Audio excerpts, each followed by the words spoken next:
Jean-Michel, this is exciting to have you here. We just had a great panel in front of the students at the Conservatory in Paris. You have so much to offer, but I am amazed at your history, starting playing piano when you were young to now composing for movies. How did music begin in your life? It begins with my grandmother, because she was playing the music.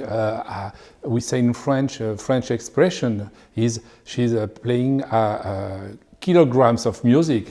So she bought kilograms of music, 1 kilograms of Beethoven or Chopin, and she was playing. And so there were a piano at home. And when I was 2 years old, my parents discovered that I was playing with my small finger what I was hearing, because I had a perfect pitch. Also. And so they said, oh, maybe this guy, maybe he can do something in the music business. And so I went to the conservatory at 5, because before I was too young.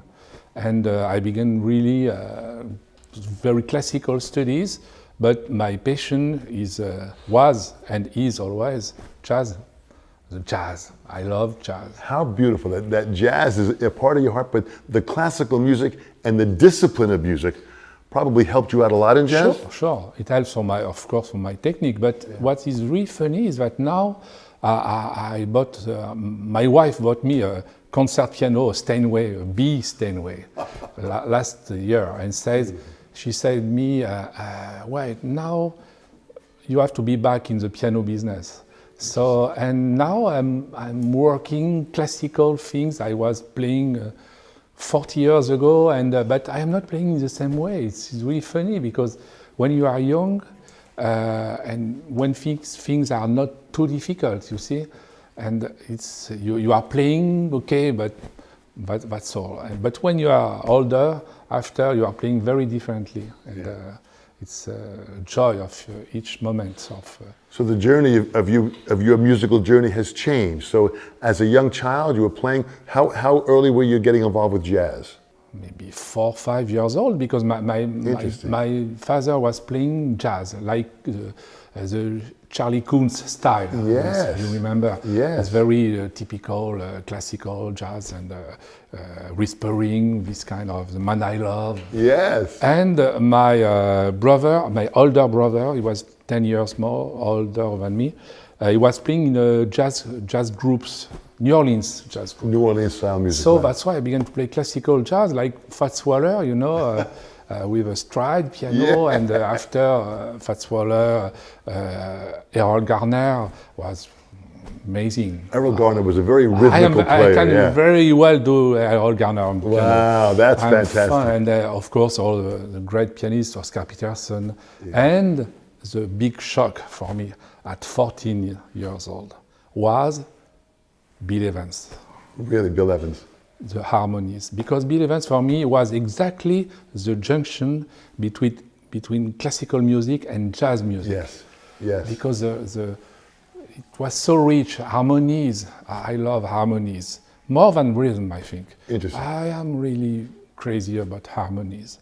And of course, this kind of jazz was really, to me, it was really something new, and because it's not stride piano, which is more, you are playing fast and like that, but after Bill Evans, it's just 4 sounds. You are playing 2 here with the left hand and 2 here, and that's enough.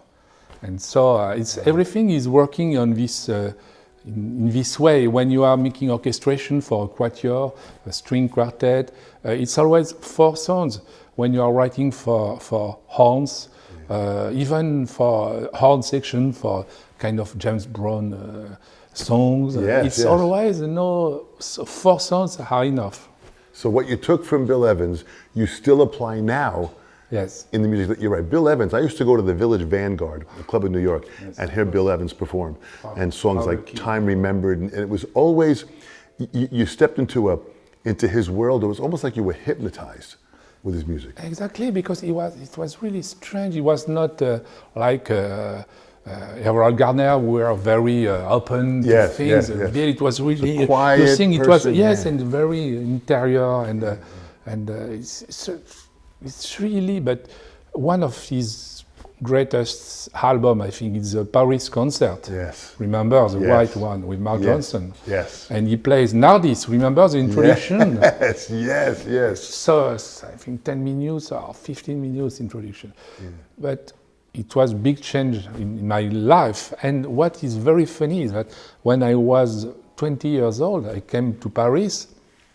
I was finishing my studies and I began to play in all the jazz clubs.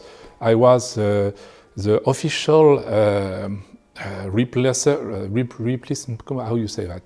When Pianist, a very famous French pianist, couldn't play in a jazz club, they called me, "Hey, Jean-Michel, can you come tonight because I'm a little bit sick and can you play?" I said, "Yes, of course." So you're like a replacement. So, yes, a replacement, yes, exactly. yes. And I was the official replacement of all the French Oh my God. jazz pianists. And it was amazing. And after that, I didn't feel like playing in jazz club at 60 or 70 years old, because I saw people, you were playing until 4 in the morning with Smoking and at drinks. this time, and yes, yeah. it was terrible. So I came to a radio station like Saturday Night Live, exactly the same style, but on the radio. Each Sunday with a small band, I was making orchestration for this small band, and every Sunday in the morning at 8 o'clock I was in tuxedo. Can you imagine that? White tuxedo for doing the rehearsal, and after the show was at 9:30, something like that. On Sunday morning. 4 years. Yes, and after I did the same thing for a TV show, exactly like a Howard show. Yeah. It's the same kind of direction we had. So you had all different types of musicians, but you listened also to people like Ray Charles. Ray Charles, it's an amazing story, but I always, when I'm thinking today, one day I have a phone call for doing a session as a piano player. I was a session pianist, and for a commercial, I met the producer, Ray Charles' producer, was here. At this time, I did my first album with Paris Philharmonic Orchestra and Eric Marienthal, Chick Corea saxophonist. Yes. And I'm in LA in 1 month in Capitol Studio with Lalo Schifrin for recording piano duets. Lalo is unbelievable. Yes, but I did a complete album for him because we did a concert in last November for a festival, and Lalo was here. He was backstage just 2 meters behind me, and I was playing manics and all cool hand look and all the. And I'm always saying that I must have been very good man in the old life, past life. to deserve this, because such amazing people. And for Ray, the story is amazing because I did this session, and 2 months after, I have a phone call from the producer. He said, "Hey, Jean-Michel, can you go to Italia with us to conduct the Ray Orchestra, because Ray is coming and his orchestral chief is not here. He can't come, Victor Vanecker." And I said, "Okay, so I can make the arrangement for 2 songs, and I'm going." So I came to Italia. I was conducting with Ray, and amazing concerts. But I was not playing, I was just conducting. And 1 year after, Ray was supposed to come for a concert in Paris, and the big band missed the plane. Can you listen? The story is amazing. He missed the plane, so he was. This is like a movie. Yeah, exactly. He was just playing with his trio, just 4 musicians on stage. And people love this very much. They say, "Oh, this is incredible, no raylets, no big band." So we'd like to have more concerts in this way. And the producer is calling me. He said, "Hey, Jean-Michel, we did this concert, and what do you think?" I say, "I think maybe you can make a small band and adding a B3 organ, because it reminds his roots, as the late 50s. Absolutely. And he said, this is a good idea. So he's calling me back in the afternoon. He said, "We are going to Roma next week. You are coming with me. You are learning the program. I'm not telling Ray that you are coming, and we'll see what's going on." So I take the plane. I'm going to Roma, and the producer says to Ray, "Hey, Ray, for the concert tonight, Jean-Michel is here. This is the guy who were conducting with you." And say, Ray, "Yes, I remember." And if you want, I ordered a B3 Hammond. There is a B3 Hammond on stage, and if you want, he can play with you. And Ray says, okay, if he's as good as me, he can play. And can you imagine American trio, the guys from the trio say, what is this guy coming from nowhere? No, he's a French guy. He's supposed to play with us. So I'm going to the rehearsal, and they are making, playing things very fast, very all those. And so it went good. And we did the concert, and Ray was very happy, and he proposed me to make the European tour. Oh my God. And so I began to play with Ray during 3 years, and the last tour was in Australia. Big thing with Bob Dylan in first part of the show. It was incredible things. and he was like a spiritual father, like me, for me. That's amazing. And it's an amazing story, because how can you imagine that it happens, this kind of thing? I am a small guy, and I am born in the north of France, in a small town, and I'm playing on stage with Ray Charles all over the world. This is amazing. But the story. This is the everything is possible. Everything is possible. I'm saying this for young people, because, as you know, I'm very involved in the education as a teacher. Yes. I'm teaching film music. I'm not teaching piano. I was a piano teacher when I was 20 years old, but I was very bad because I didn't feel like doing. When you are 20 years old and you are teaching to small, you don't feel like that, but you need to make money. So it's very simple, like everybody. Yeah. And now I am going back to my roots, like the song, like L'Homme Dossier. And so the thing is that I'm very happy to be here with you, because it's a part of my life, and we need to transmit to young generation the passion of this job. It's not a job; it's amazing. It's an incredible life. Yes, and again, the story of what you've done. But you've performed at a high level. You have put many hours of discipline into your instrument, into composing. Also, composing is a whole nother skill that has to be learned. Absolutely, and now, as you were saying during the session, when you have to be multi different ways for doing the job, you have to be a kind of chairman of a not a big company, but a small company, your company. And you need to know a lot of things. You have to be an accountant. You have to be a performer, if possible, of course.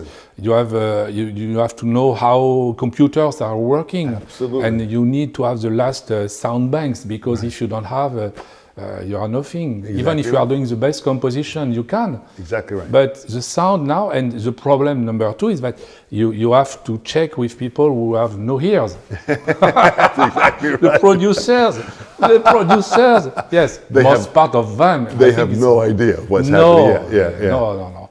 They are just watching IMDb, and what did this guy did before? Okay, maybe we can ask him.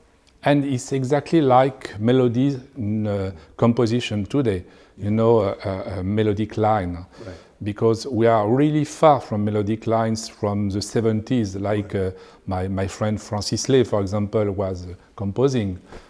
So he was doing, when he's doing love story, and it was very typical melodic, long melody, 32 bars, and but now we are going from 32 to 16 to 8 to 4 to 2 bars, maybe sometimes 1. A motif, sometimes it's a sample. You are bringing your arrangement around one sample. And you have to loop that, absolutely, it's different. How do you, with all the experience that you have, when you're composing something for a movie, where you have a big storyline, how do you feel from that to write for that? At the first view, I'm asking myself, what can I do? This is the first question to yourself. Am I able to do this or not? It's exactly like the first orchestral arrangement I did when I was 24 years old, and it was for Lalo Schifrin. Amazing thing. He was coming to Cannes with a big concert at the Midem with Dizzy Gillespie, with Ray Brown, with Grady Tate, amazing people. Georges Delerue was here. These are all great names. I have a phone call from a producer. He said, "Oh, I had your number by a friend of me, and he said maybe you can do the job. We need to have an arrangement on Moulin Rouge, which is a very famous partition. Beautiful. And are you able to do that?" I'm saying, "Yes, I can." I hang off, right? Yeah. Hang up, and right? I said, "What? You didn't do that before? You don't know?" Because I didn't make the composition class, because I was staying 15 years at the conservatory. It was too much. After I began to do this, and it was boring. Yeah. You know, you have to make orchestration of La Truite de Schubert, yeah, or things like that. You say, "Wow, it's not with me." Just trust you're here. Right. You know, this is number one. Right.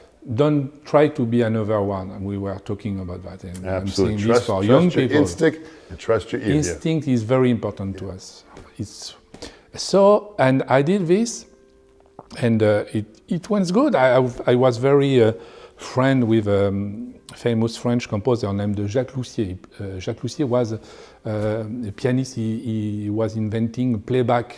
He was playing back in jazz, you know, trio jazz with playing back. Jean-Sébastien Bach. Interesting. And he said, "Oh, don't worry, it's easy. We see. I'm going to use some advices." And because of this, after I was supposed to make my first record in quartet, I owe money for having a world orchestra, symphonic. I had to pay during 4 years. But I did it. I didn't sell one, maybe one or two. But the thing is that if I didn't do that, each thing is bringing something new to another one. Right. Even the small things. So don't pass by. You have to do things, even if you are thinking, is bringing me something to do this or not. Don't think. Accept everything. You say yes to all. After you will check. Yeah. You see what I mean? This is very, very important. No, it's very important because if not, people are not, as you were telling us, people are not catching you in your bed. Right. You have to go to people. Absolutely. And people need to trust you. You see, I'm always saying to my children, when you are shaking a hand, just look at the people in the eye, yeah, and a good handshake. Good, strong handshake, and yeah, this is the first step. That's the first and appearance. It's a question of having confidence in the people you are talking with. Yeah. And it's in the business thing, it's always the same. It's for everything, it's the same, especially in arts. Absolutely. Because it's something which is subjective. The people you are talking with, they have to think that you are the right guide for the job. Right. They have to feel confidence, yes, in how you deliver yourself. And the idea, you see, it's everything is important, yeah, even your socks, because people are watching everything. Yeah. They just have to do this, watching the guy in front of you are talking with. So it's really important. You remember the story with the sandwich I told you? That's exactly right, yes. Exactly. The wrong thing. That's exactly what you don't have to do is exactly this. Don't be late. Don't be late. Never. So, Think about, in closing, here we have a message now for future generations. People could be watching this in a week, in a month, in a year, in decades.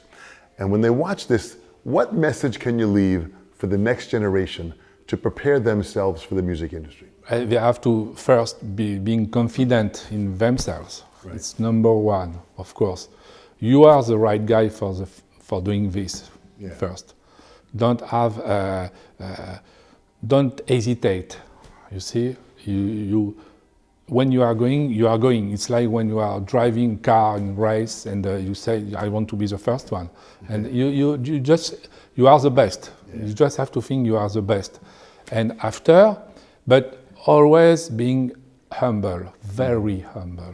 It's number two. It's such important because you have a lot of people. You know, you see, it's very, very strange because sometimes you see people maybe 10 seconds and you don't like very much them because you don't know why, because they are sending some of negative waveforms. You see what I mean? And this is my advice number 2. And number 3 is that we need and we are going to need more and more arts, because you see, life of today is hard, and especially for the next future. We all know that. We are not talking now about that.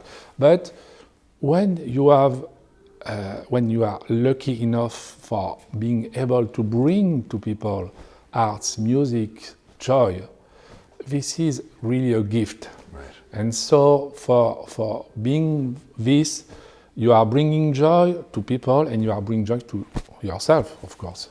So this is my advice number 3. And if you want more, just call me. That is great advice for the next generation to understand. Jean-Michel, what you have done in your life and what you continue to do is amazing. You continue to grow, you continue to learn, you are open to all different types of music. This is an incredible message that you are an example of. That is powerful. We thank you so much on the sessions. What a pleasure. Thank you so much. It was my pleasure. Thank you very much. Thank you so much.